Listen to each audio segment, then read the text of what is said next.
Hi again everybody, and here is part 2 of the quick Hyperfont overview.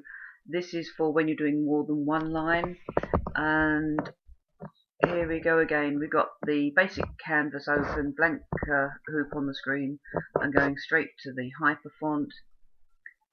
The wizard's open, so we type in the text.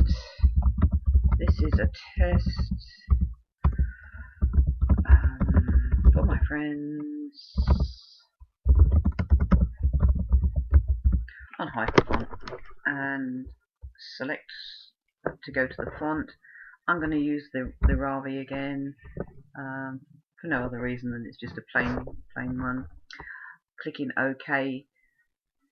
Check out my first video if you want to go into this deeper on the fonts.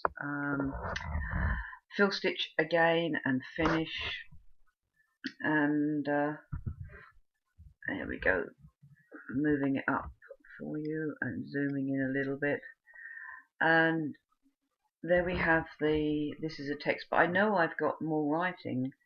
I can't see it, but I know if I move this box and extend it larger, it's not going to help any. That's just going to alter the size of this box. It's not going to bring the text into view. What I have to do is go up to here to the frames, and with all the different shapes of the frames, this one here is the one that I need to allow me to see different lines. And once I'm here, I can align the text to the left, I can center the text, I can align it excuse me, to the right hand margin. I'm going to leave it on center for here, and again I can change the font color if I want, and I can alter the height like we did before, make it smaller or larger. The space between the characters, I can alter that. I can rotate it from here if I need to. It's telling me what the width is, and I have mine set to inches, so this is 5.1 inches. And again, we've got the handles around the outside, and if you remember from the first one, this handle will size it, this one will stretch it top to bottom, this one will rotate it, this one will extend it out to the side, the overall box on this one. And here we have two new little buttons, and these can be a lot of fun as well. If I get hold of this one and just move it down a little bit, it's taken this side of the text and shunted it down. So up, down. So that's a little bit different. And on here, you've got another little triangle here, and this one moves this way. And this is like making it italic in a way, to the right or to the left. And it doesn't move up or down, that's all it does, just to the right or the left. So that's basically how to get your more than one line of text with the box here on your frames. So I'm going to stitch it, and I'm on realistic view anyway, so there we go.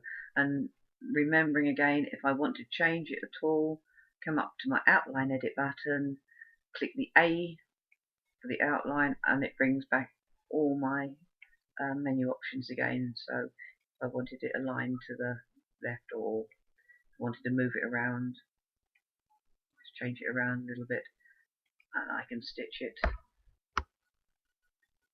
And if I've made an error and I don't like it or want to change it, all I need to do is come up here to the undo button, and that will take it back to where it was. So there you go, that's the way to get more than one line.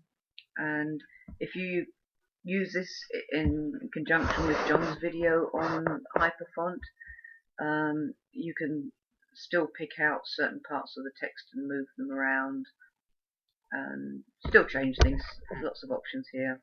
So again, when you've done, don't forget to save your design, and Again, I'm not going to save it in this instance. I'm just going to close it. Save it. No, thank you. And while I'm here, if I go to the font again and yet another test for 2 lines, my font, this time I'm going to try a different font, BGA rounded. Okay, yes, I still want the fill stitch and finish. And the last thing that I did was to have the frames set for more than one line, and as you can see, it's actually held in that option.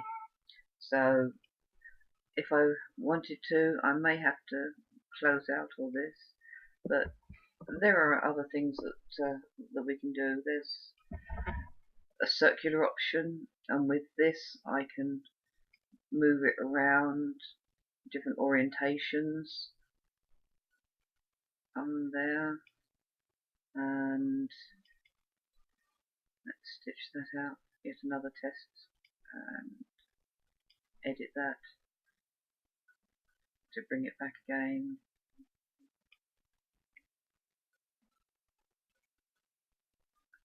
So you've got lots of fun things you can play around with on here. If I want to shorten the top line up a little bit, I just drag that inner wheel there, or that inner button, and you can see how that's shortening it up. And the same with the bottom. Here I can shorten the text along the bottom with this one, or stretch it out, and when I'm ready I can stitch it, and there we have a realistic view, different variation on that. Again, I'm not going to save it, and new Hyperfont again, a third test, select, let's have